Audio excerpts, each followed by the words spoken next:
Haleluya, Shalom Bapak Ibu, kembali kita berjumpa hari ini, Senin 6 Januari 2025.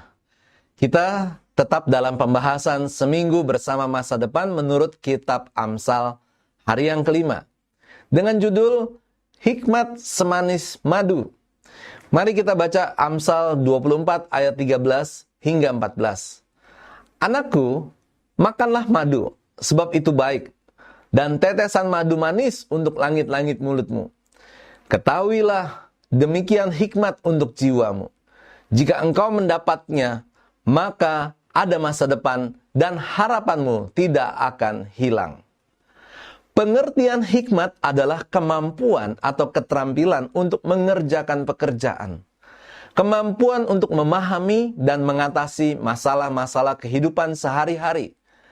Cara pandang dan cara hidup yang secara moral benar. Pola pikir yang sesuai dengan pola pikir Tuhan. Di dalam Amsal 3 ayat 15 dikatakan bahwa hikmat lebih berharga daripada permata. Belajar dari pemahaman-pemahaman ini, maka kita harus menempatkan hikmat sebagai prioritas di dalam hidup kita jika kita ingin meraih masa depan yang cerah. Di dalam Amsal 24 ayat 13 sampai 14, kita bisa melihat perbandingan antara hikmat bagi jiwa dengan madu bagi tubuh. Madu baik bagi tubuh. Di tanah Kanaan terdapat banyak madu sesuai dengan janji Tuhan. Madu tidak hanya dimakan oleh anak-anak, tetapi juga oleh orang dewasa. Madu sangat menyehatkan, menguatkan, dan menyegarkan tubuh. Beberapa tokoh Alkitab disebut berkaitan dengan madu, seperti Simson, Yonatan, dan Yohanes Pembaptis. Madu berguna juga sebagai obat, berguna untuk membantu kesembuhan dari banyak penyakit. Hikmat baik bagi jiwa.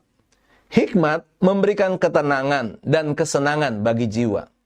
Kita diingatkan bahwa ketika kita menemukan hikmat, akan ada masa depan yang cerah.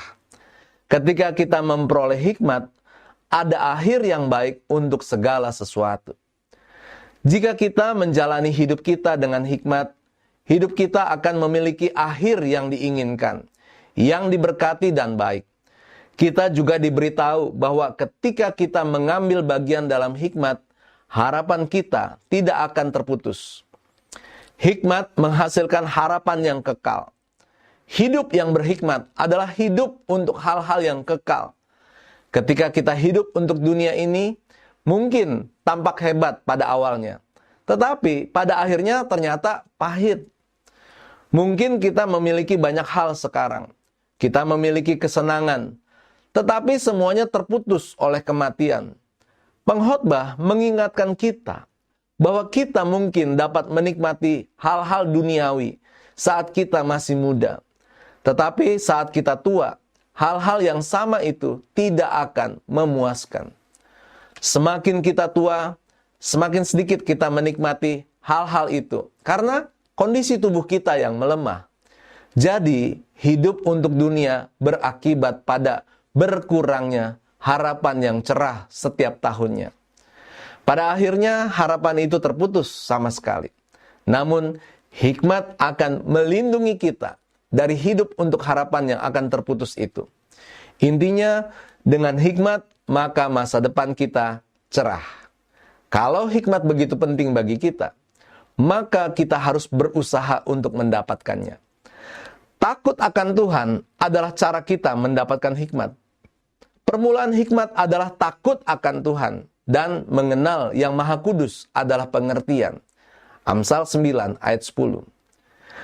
Ketika kita sudah mendapatkan hikmat dan kita hidup dengan hikmat tersebut, maka kita akan dituntun ke jalan yang benar, yang pada akhirnya akan membawa kita pada pencapaian dari apa yang kita rencanakan atau pada masa depan yang cerah. Kata-kata bijak. Dengan hikmat, kita bisa menjalani kehidupan dengan baik dan memungkinkan kita meraih masa depan yang cerah. Bapak Ibu, saya mengajak mari kita berdoa.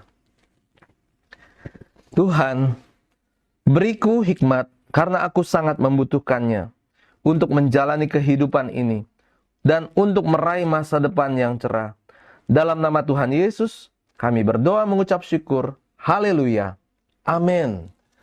Puji Tuhan, kami berharap renungan hari ini menjadi kekuatan dan berkat untuk Bapak Ibu semuanya. Amin.